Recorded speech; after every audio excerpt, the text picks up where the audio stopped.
Where are companies placing their bets to drive growth over 2023, especially as it relates to marketing? What are they focusing on? What are they investing in? What are they cutting? These are some of the main questions that we are constantly thinking about. And I wanted to share some of what I learned from spending the last week meeting with Everyone Social clients in the Bay Area, some in person, which was a lot of fun, and also remotely. So first off, the majority of those that we met with are increasing their investment in employee advocacy by multiples, which is fantastic, obviously very exciting. We saw a similar thing happen at the beginning of COVID when everyone's asked to do more with less. Employee advocacy looks really, really good and is generally kind of at the top of people's lists. The fact of the matter is, you already have employees as a company, right? It's not a new resource that you have to spend money on. So the base is already there. And they produce the same outcomes when they share your content that you would otherwise have to spend a pretty significant amount of money to produce through paid ads. So huge validation to everyone out there who has supported, managed, contributed, or just plays really any part in their company's advocacy program. We think 2023 is going to be another big step forward for our space, and I think the biggest step yet. So number two, marketing teams, this won't come as a surprise, are looking at what's driving efficient results and focusing on scaling those programs. So we've experienced this as a company. We've seen this with many of our clients.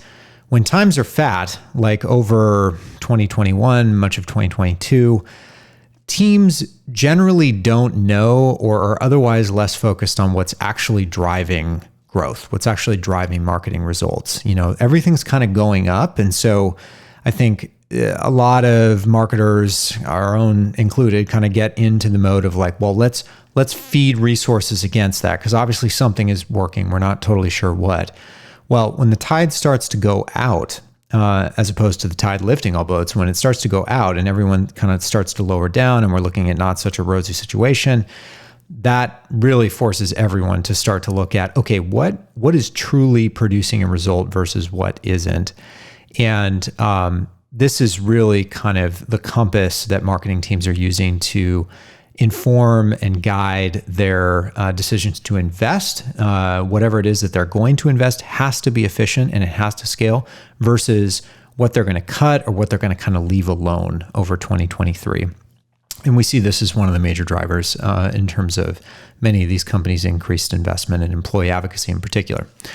Number three, social is on senior leadership's radar like never before.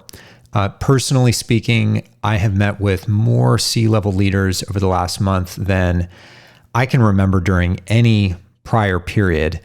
And they were in our in-person meetings, they're on the calls, they're asking to be educated, they're asking for presentations, really around how they can not only scale their social efforts that they already have in place, but how they can bring advocacy across the entire company, especially to sales teams. And we just see this as kind of a general thing.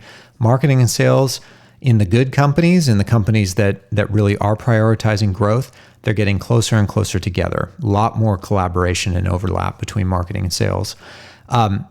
We've worked with sales teams for many years. We've had some very visionary people amongst our clients that saw the opportunity to enable salespeople on social. But the fact of the matter is, sales leadership has not always been a supporter. Even at some of those clients that had absolutely amazing programs, when you got up into kind of the VP, SVP, Chief Revenue Officer elevation, those people generally, weren't thinking about social kind of at a minimum or at a maximum, didn't even have a very good view of it, weren't positive on it. That is changing fast. One simple example, one of our clients has a company that has more than 10,000 employees. Their CRO is the number one user on their company's leaderboard, meaning he's sharing and generating the best results as compared to any other employee in their organization. So sales is paying a lot more attention to social in addition to very, very senior leadership, which is really exciting. Fourth takeaway was all of the companies we met with were public Fortune 500 companies.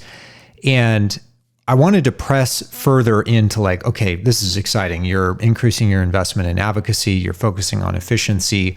Social is a topic of discussion amongst leadership. Why is this the case? What's driving us? What's some of the underlying things that, have changed over the last even just quarter? And again, these are huge companies, but one of the common things that was said was that there's a real need to drive more awareness about their products, their services, what makes them the best fit for a potential prospective buyer. And this is something we've heard before, but it's always surprising to hear because as a smaller company, like many companies out there, Everyone Social, right?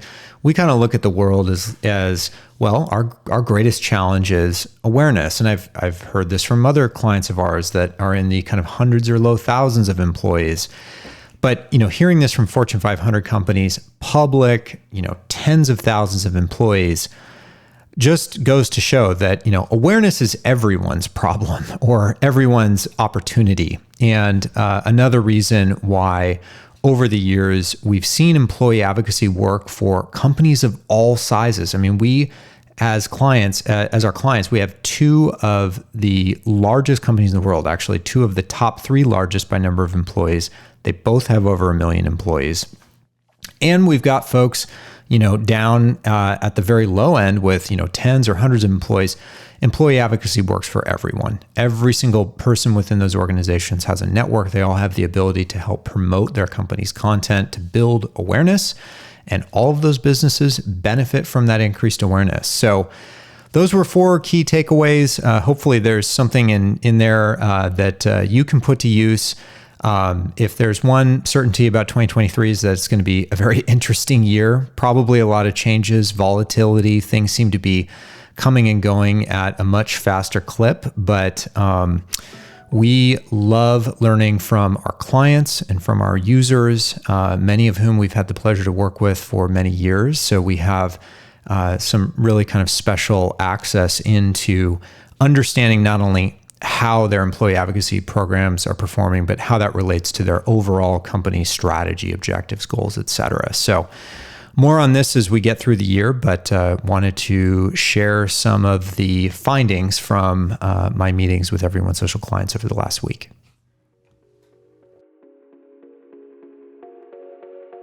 Thanks for listening to this episode of the Social at Scale podcast. If you enjoyed what you heard, please be sure to subscribe.